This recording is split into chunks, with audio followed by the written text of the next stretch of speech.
Thank you for joining Global Perspectives. I am your host, Gaston, and today we'll have a heart-to-heart conversation about culture and education with Edwin Garcia.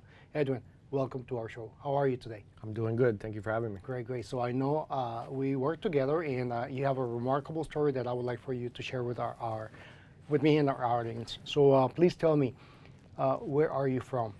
I'm originally from the town of Bayamón, Puerto Rico. I was born in San Juan, but grew up in Bayamón. I'm the oldest of three boys. And Bayamón is it close to the capital of? Yeah, it's on the western end of the metro area. Okay. So about, if you're familiar with San Juan, it's about 20 minutes west of San Juan. So it's really not far. Not far. It's not that far. And you grew up in Puerto Rico. I did. Correct. But your mom is from Virginia. Yeah. So my mom, I had interesting. It was interesting growing up because my mom is from West Virginia, and my grandmother lived with us, Mama. So I grew up literally speaking both languages. It was Spanish in school and everywhere else, and it was all English at home. Okay. Okay. So. And that's unique because most Puerto Ricans, they grew up speaking Spanish. Correct. English comes later in part of the education. Is that As correct? part of the school system, yes, sir. So growing up in Puerto Rico, do you go to just Spanish-speaking schools, you said? Or do you go to a private school that it was bilingual? It was a private school. Okay. My parents didn't have a lot, but they thought They managed to. they managed to put us, all three of us, in private education. I studied in el Colegio de la Salle, Okay. and there were some bilingual aspects to it, but it was mostly Spanish. Spanish. Yeah. Awesome. And as a child, do you have any interest in sports, arts? So yeah, it was funny. We would follow the sports as they changed through the season. In Puerto Rico, basketball, baseball, volleyball are big, and those are all sports that we did fairly often. If I was to say one sport that I did better on, it was track. That was my next question. Yeah. What is it that you enjoy? In high school, I did a lot of track and field, and that was most likely my best sport. Oh, awesome. So. Are you still good at it? Running? No, not good at it at all. But I know you like to play sports. I do. Yeah, I still play volleyball. As I got older, I do like a lot of older man sports like golf and things like that. So. Yeah. And so when you were growing up in Puerto Rico, do you have to move a lot and living in in the island, or do you stay always in San Juan? We pretty much stayed in San Juan. Our parents were proponents of us knowing our island and where we came from. And so I remember getting in the car and driving through the island, getting to know some of the small municipal towns Going to the mountains? To the mountains, towards the center of the island. That was important for my parents, for us to know that. And we would, on weekends, we would just drive and do that. So you can say that you know the entire island? I can say that I've traveled most of the island, yes, sir. That's great. That's great. Tell me about middle school, high school. How do you feel? Being bilingual, and your classmates weren't bilingual. Right. How did that make you feel? Do you feel that you were in an advantage? Do you feel that they were not so cool with you because you were bilingual? You're different. You were totally different. I think most of my friends accepted and encouraged the whole English. There was always assumed that I was the best one at English, and when homework came around, I was always the one that they were rely on. My middle school and my high school were great, pretty normal. I went to an all-boys school. De La Salle was an all-boys school up until the 7th grade, intermediate school. And then we were the first class to have girls graduate in La Salle. And no, I think people embraced the fact that I was bilingual. Most of my fellow students were also bilingual. I belonged to the National Honor Society, and we did activities with other schools. Our sports allowed us to have relationships with other schools as well. And I think the fact that I was bilingual, and a lot of my friends were bilingual, gave us better opportunities, more opportunities. Right. Did your mom teach you how to write and read in English as well as a child? Or do you wait until school time to learn reading and writing? That's a great question. So I did learn a little bit of writing and reading in English, reading mostly, but grammar was honestly mostly learned at school. At school. So The proper English. proper grammar. Yes, sir. Grammar, yeah. So And so interesting because students in our county, brand new students or newcomers, they don't, you know, some know English, but they don't know how to write it or read it. They know how to speak it. But some others who are from places in Central America that they don't, Spanish is not the mother tongue. They have a dialect. correct. So in your school, you have some students who they don't know how to read or write in Spanish. Correct. So they don't know the language number one. So not the dialect. I'm talking about the formal language, which is the official language in their country. They don't know, some of them, how to write it or reading. So though they find the struggle. You don't have the struggle because English was spoken at home with your mother, but then you got better at it when it was taught to you proper grammar. Absolutely, absolutely. And I think that diving into that, I think learning Spanish at the same time and then learning grammar in Spanish also helped me, which is the reverse of some of our international students, right? Learning grammar in Spanish showed me or taught me how to grammar in English. And this is something that I would say, and this is a good tip for you. Language one, very strong. Language one means very strong language two. So Absolutely. L1 is good, L2 is good. That's something that I learned in school as a speech pathologist. And so I know that if your mother tongue is very strong in all components of the language, then language two, and then three and four and beyond, they will be strong as well. Absolutely. So that's great. Thank you for sharing that.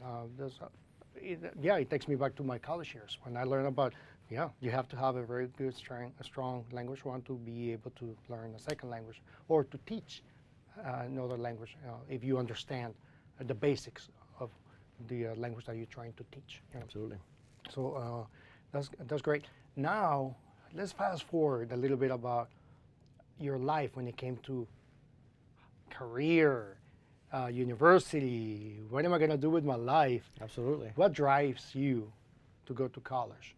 And what was your interest then?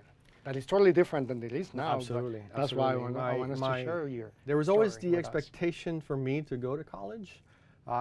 Education was very important for my parents. And I did, and I went to college, and I did fairly well.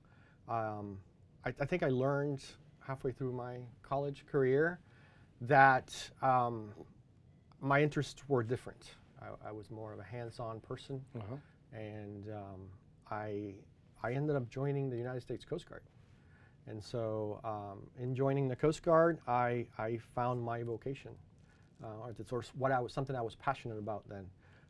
I joined the Coast Guard. We'd always been a family that was involved in the ocean and sailing and boating and through family members. And so joining the Coast Guard, the idea was that it allowed me to fulfill that passion of being out in the ocean and doing a mission that interests me, saving lives and law enforcement and things like that.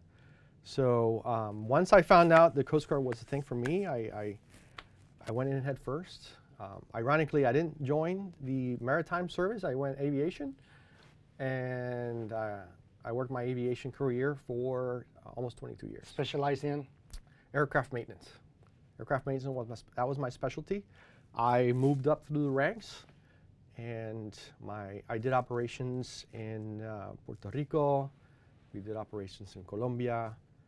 Lots of different places in South America.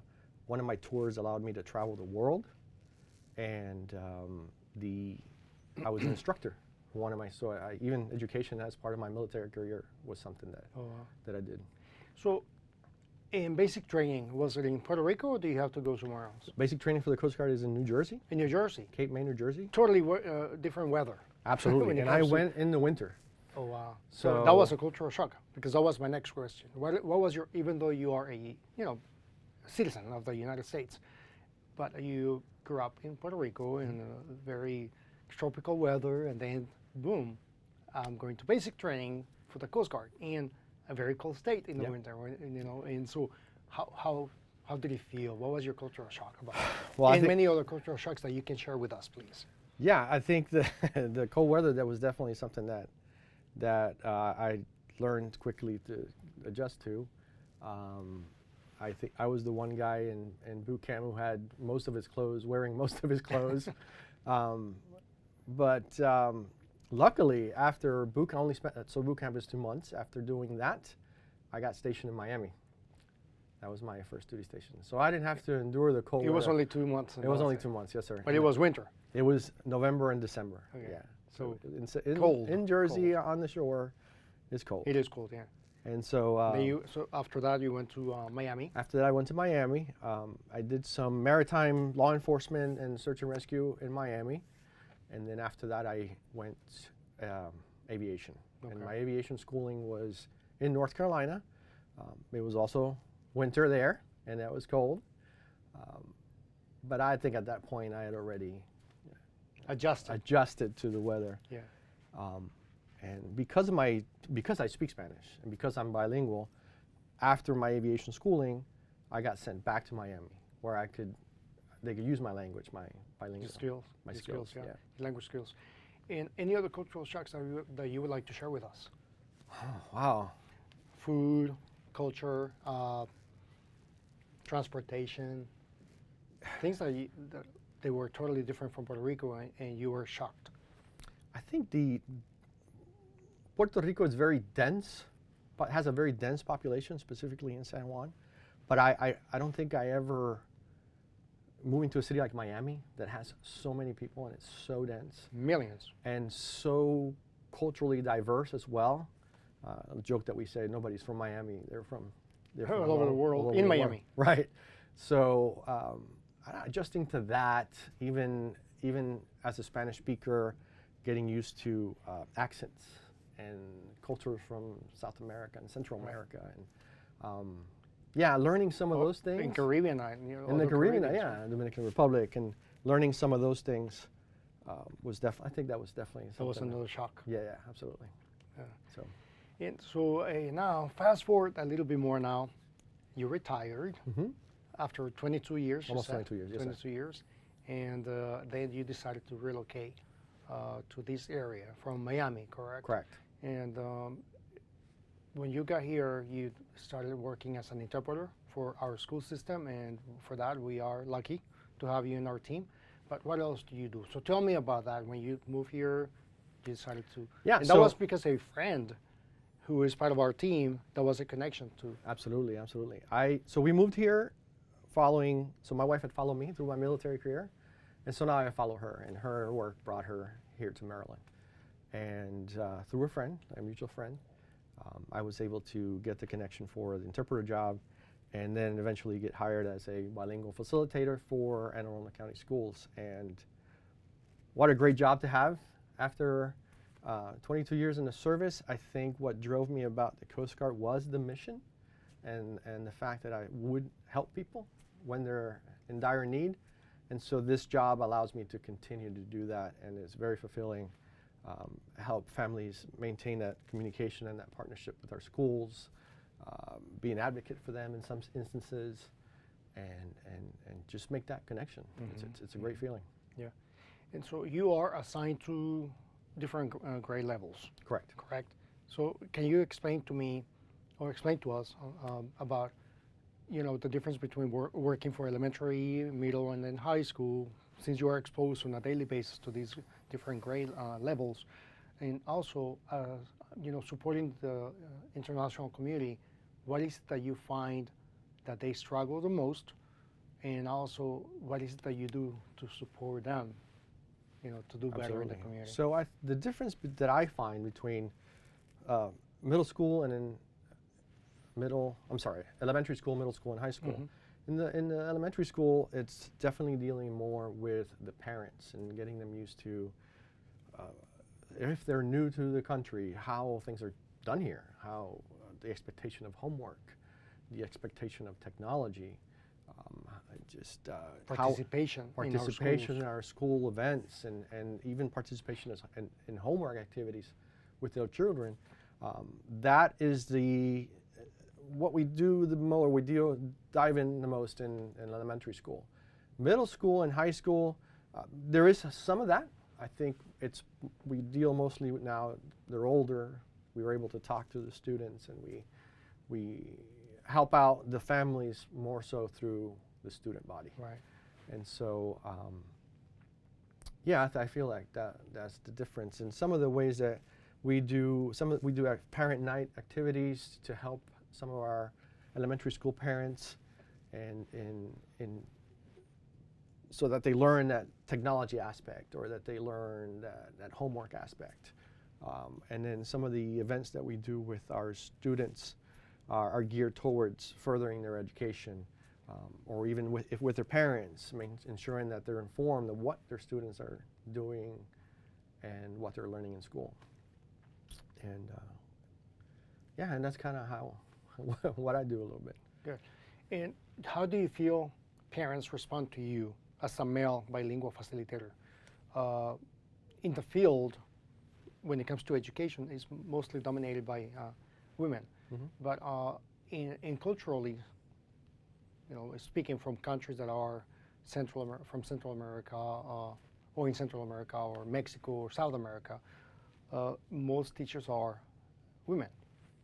But having you as a male bilingual facilitator, how do you feel families respond to you when it comes to communication, when it comes to engagement, when it comes to trying to accustom to the new way of communicating between you and the school, and also participating, engaging in the child's education? Honestly, because I haven't seen the other side, Is it positive? Do you think they respond? I think it's positive, absolutely. I think it's different, absolutely, that I am a male. As I got into this position, that was something that was definitely talked to me about, and that's something different that they're not used to. I think my families respond well to the fact that I'm a male. I think some of my older students respond well to that. That was my next question. Yeah. I think your impact and role model that you offer to our students in middle and high school, they look up to you, and with educated and also well-spoken and well-mannered. I've definitely seen some of that already. Such a positive impact. Yeah, being able to influence some of my students and be a role model for them. I've seen they react well to me. I've made some connections, made some relationships, and it's all about building relationships. It's about getting to know each other. Yeah, and hopefully I can kind of continue that on. to pave the way for some, or for many. Yeah. Have any of them asked you about your past career? Have any of them asked you, hey, what do you used to do, or they have expressed interest in becoming a Coast Guard It's happened officer or U.S. Army? So it's happened more recently. It's funny you asked that question. It seems like this couple of weeks it's happened more than any other. And I think it's because some of our seniors looking into graduation, if they haven't figured out what they wanted to do, they're now really thinking about it, and whether it's continuing education or what. And so a couple of them have mentioned the military. And so when I say, I'm a retired military person, they're like, oh, really? And so we're able to inquire more about it. Right, and I think that they're able to talk to me more about it. And I obviously went to the Coast Guard, and I tried to encourage my service. Yeah. But any service in the military, I think, would be a positive Well, the thing. Coast Guard is one of the smallest units, correct? Yes, Or is it units, or how? Military entities. Companies. Right. Compared to the other. It is the smallest, It is the absolutely. smallest, right. What's funny is that it is the smallest, and it's the one that has the most missions. So, which is why I love my time there. You can do 8 to navigation one day, and you're doing search and rescue the other day, and you're doing law enforcement. It's not just one thing that you are always doing, but you have some absolutely. multiple Correct. responsibilities and duties. And I try to communicate that to my students, going back to how diverse of our mission is, and how many opportunities they could have after, if they decided not to make that a career, only do their 4, 5, 6 years, and how there's always something else to do. Correct. How that would help them in the future. So That's great. Working for again, different grade levels, in collaborating with the parents, but also with school personnel, school counselors, administrators. Do you see that connection is improving over time? Between parents Between and, parents and teachers, and absolutely. And school. I think that's where we come in as far as our ELL community, right? ELL stands for English Language Learners. So yeah, absolutely. I think that's where we bridge that gap. That's where we bring families together. Some of those connections were already there. Communication was happening maybe through technology, but for as far as us, it allows us to be a face, right? And be Right. and be To be the human connection. the human connection Yeah, between yeah, these families. And as our population grows and grows and grows, I think it's important to grow those relationships as well and maintain those partnerships. And I think our teachers and for the most part, our teachers and our parents have a good relationship so far. And one of our driving values for this year and for the next 2 or 3 years is all means all. You know that it's about building relationships. It's about getting to know each other and strengthening relationships, but also building new ones and embracing those new relationships that we are encountering on a daily basis. I know you guys do a terrific job in strengthening and building and in connecting the community, in this case the school with the home, and the home with the community, and so on. And that's something that is remarkable of all the things that you guys do in the community. What else would you like to share with us? What about your son? You have a son, and so I would like for you to share this with us. What you said earlier, that he came home one day and said, "Mom, I am half Puerto Rican, half." No, it's a funny story. My son. But it's funny that I want everybody to hear it. I think it's funny, cute funny. You know, yeah, he's so innocent. He's 8, 9 years old. Yeah. So Yeah, he's he still- has no concept of it, but the way he sees us or he sees himself. So my wife is also Puerto Rican. We met here in D.C. or in the D.C. area, and my son was born actually here in Bethesda. But we're both from Puerto Rico. My wife and I both grew up in Puerto Rico, and so fully Puerto Rican. I mean, both Puerto Rican. both Yeah. Puerto Rican, born and raised. And so my son, they were talking about his heritage and where he's from, and he just casually mentioned that to his teacher that he was half Puerto Rican. And he mentioned this to her at dinner. We were at dinner having a good time, and so we're questioning him like, wait a minute, so what's your other half then? So if your dad is Puerto Rican and your mom is Puerto Rican, I'm pretty sure you're 100% Puerto Rican. And so having to explain that to That was him. a teaching moment for him. Absolutely. I mean, in his mind, he was half and half. And I think it's because he grew up here and not in Puerto Rico. He- And in right. his mind, In his mind, I'm not 100% Puerto Rican because I've never been, or I have. I'm I sure didn't grow he's up there. visited, but he Yeah. didn't grow up there. That is so. It's a great story. It's a great story and to cherish, but Absolutely. also to share because it's about identifying yourself. Mhm. Many of our international families who have children here in the United States, the children grow learning Spanish at home, English at school, like most of us did in other countries, right? In this case, Puerto Rico, or me in Mexico, being growing up bilingual. But you learn English at home. I didn't learn it at home. Right. It was later on in schools. But we have seen every day that many children around the age of 6 and 7, they start forgetting Spanish, and they don't speak anything but English, and that is because parents are not encouraging mother tongue at home. Absolutely. The mother tongue needs to be injected. It needs to be cherished. It needs to be spoken every single day throughout the day. And if you can teach your child how to read and write it as well, that would be marvelous. Because again, a very strong language one, it will equal or convey a very strong language too. In this case, English or French, whatever they decide to learn later on. But that's something that we are struggling with our children. That they are bilingual, but then they get to a certain age that starts to phase out or fade, and we encourage our families, you as a parent, if your child is bilingual, continue to motivate them to speak the mother tongue at home. Absolutely. And so being bilingual has opened many many doors for me. I've had so many opportunities. And that's one of the messages that I wanted you to. Just because I'm bilingual, and definitely, it's something definitely that needs to, families need to encourage and follow up on that. Exactly. So that was a good advice. What other advice would you give to a parent or a student who may be watching our episode? So if you're a bilingual, we just said it, if you're a bilingual family, encourage your child, your student to continue to be bilingual and teach them grammar, right, in their native language and in English. Read every day. That's so important. Read in Spanish, read in English, right? Keep that tongue moved, keep your mother tongue going. Keep feeding the brain. Absolutely. With language. Right? Absolutely. And just create experiences with your children. I think that's so important. Just get out of the house and go out and walk and experience. Teach them about your culture.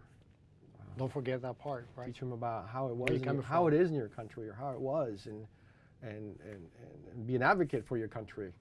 And so I think all these things are definitely important. Great advice. Thank you. Thank you, Edwin. I appreciate you so much for being with us today. And I look forward to maybe part 2 of our conversation. Sure. But before you go, I would like to share this quote from Og Mandino. Always do your best. What you plant now, you will harvest later. Until next time.